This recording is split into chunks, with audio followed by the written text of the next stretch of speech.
to me, innovation is really about how do you convert non-consumers into consumers.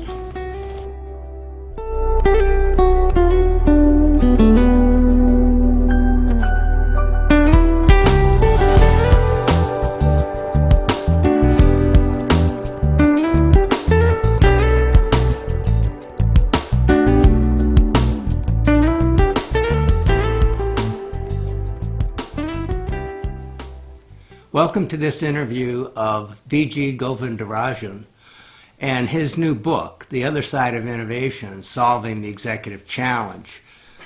My name's Jim Bolt. I'm the co-founder of FRED. FRED exists and is dedicated to elevating the quality of leadership in the world through innovations in leadership and leadership development. Our vision is leaders who not only have the capabilities to excel in a complex global future, but also who forge organizations that contribute to the health and vitality of our society and planet. FRED is guided by a very prestigious council of senior advisors, and we're absolutely thrilled that VG is a member of that organization. I'd like to introduce now VG's background. VG is widely recognized as one of the world's leading experts on strategy and innovation. He's a professor of international business and the founding director of the Center for Global Leadership at the Tuck School of Business at Dartmouth College. In 2009, he was a professor in residence and the chief innovation consultant for GE. He works with CEOs in the top teams for Global 500 companies such as Boeing, Coca-Cola, FedEx, IBM, Johnson & Johnson, Walmart, Procter & Gamble, just to name a few. He's written 8 excellent books, including the international bestseller, 10 Rules for Strategic Innovation. He's had dozens of articles and research papers in prestigious publications such as the Harvard Business Review, the MIT Sloan Review, and the Academy of Management. Businessweek named him as one of the top 10 business professors. Forbes named him as one of the top 5 executive coaches, and he was named as one of the top 50 management thinkers by the London Times. Now let's get to the first question. VG, you've been so well known as a strategy guru. What caused you to turn your attention so strongly now to innovation? You see, I come from India, and what has happened is corporations have divided the world of 7 billion people into 2 groups. There are 2 billion who are rich enough to buy the products that we produce in the US.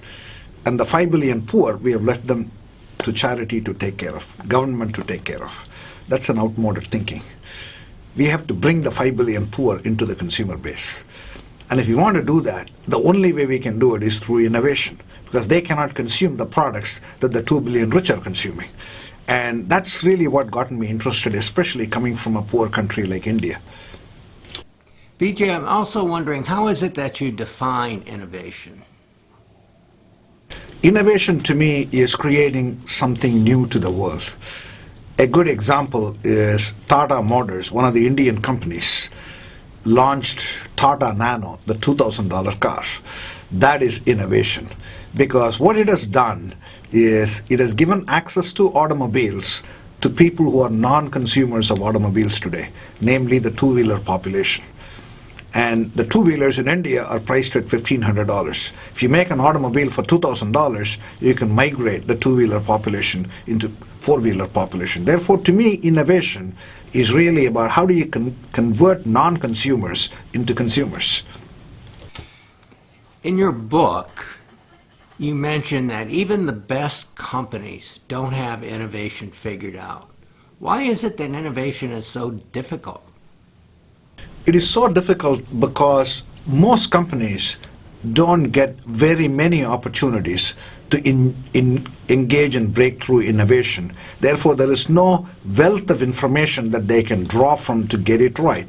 Even a company like Apple, I work for Apple, And they say they haven't figured out how to be innovative, and people think of them as a very innovative company. So innovation is really a mystery, even for the very best companies. And I can't think of one company which I would call it perfect when it comes to innovation. Why do you say that organizations are not designed for innovation? See, organizations are designed for efficiency, because the only way you can make money is if you can make every task repeatable and every task predictable. That is what businesses are designed to do. That's how you scale up and make money. Innovation is the opposite. It is non-routine and unpredictable. That is why innovation cannot happen inside an organization built for efficiency. You know, we often hear about the importance of creating a culture of innovation. What's your thinking about that? I think it is a misguided notion, because culture of innovation somehow implies that everyone in the organization should be focused on innovation. In fact, most people in the organization should be focused on efficiency. That is how you make money. And if you're an established company, you make money in the performance engine by being efficient. Therefore, innovation is the responsibility of the few, not the majority. VG, in your book, you talk about creating a dedicated team for innovation as though you were building a new company. What exactly do you mean by that? As I said before, the core business is not built for innovation. It is built for efficiency. Therefore, we must create a dedicated team for innovation. If you're Tata Motors, you're creating a $2,000 car, you've got to have a dedicated team. And that dedicated team should be built as though it is a Silicon Valley startup. That means you should recruit people either from the outside or from the inside. You should have different performance metric, different culture, different human resource policies, etc. Otherwise, it is not going to really be successful in innovation. You mentioned that the limits to innovation are actually not creativity. Is it more a matter of management or leadership? You see, too often people mistake innovation for creativity. Innovation is not creativity. Innovation is commercializing creativity. It's making money with creativity. Creativity is about coming up with ideas, big ideas. $2,000 car, that's a big idea. iPhone, that's a big idea. But it takes a lot of people, a lot of effort over many, many years to bring that to fruition. Therefore, it is really a management challenge, not just a creative challenge. You've been writing a lot lately about reverse innovation. Can you briefly explain that idea? You see, historically, multinationals innovated in rich countries like the US and sold those products in poor countries like India. Reverse innovation is doing exactly the opposite. It is about innovating in poor countries and bringing those products to rich countries. This may look counterintuitive. After all, it is perfectly logical to see why a poor man would want a rich man's product.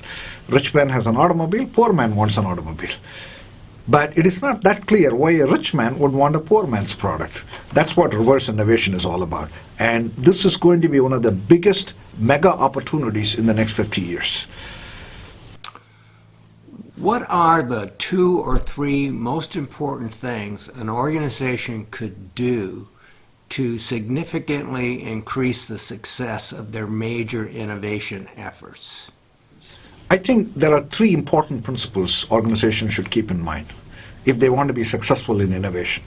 Principle number 1, you must create a dedicated team, as though it is a startup. Principle number 2, that dedicated team, while it is separate, it should not be isolated. It should be linked to the core business. Principle number 3, you should have the dedicated team evaluate the performance of the dedicated team not on short-term financial results, but in their ability to test assumptions about the future. If a company can do these 3 principles right, the chances of success in innovation goes way up. DG, we're very excited that you are part of the prestigious Fred Council of Senior Advisors. And I wondered if you would be willing to just say a few words about what it is about the Fred mission that attracted you. You see, the mission and vision is to better understand about this whole concept of leadership. And that's what attracts me to that organization, because I firmly believe that 21st century leader has to have certain characteristics which are very, very different than the 20th century leader. And trying to uncover what those characteristics are and trying to embed those characteristics is perhaps the biggest challenge that we face. And if we can crack the leadership code, I think we can actually help our corporations grow faster and create more jobs, even in a country like the US.